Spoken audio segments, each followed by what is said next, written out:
বিকেল হতে না হতেই বেরিয়ে পড়লাম শপিং করতে।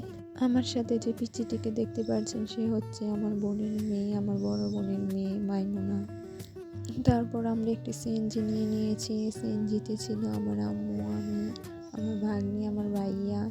এখন আমরা বিয়ের কেনাকাটা করতে যাব। আমরা পোস্তগোলার কাছাকাছি এসে পড়েছি। এই যে হচ্ছে এটা পুরো মার্কেট, আমি পুরো মার্কেটটাকে ভিডিও করেছি বাহির থেকে। তারপর আমরা চলে গেলাম একটি লেহেঙ্গার দোকানে। তো আমরা লেহেঙ্গা দেখতেছিলাম, আমাদের পছন্দ হয়নি, তারপর চলে গেলাম অন্য দোকানে।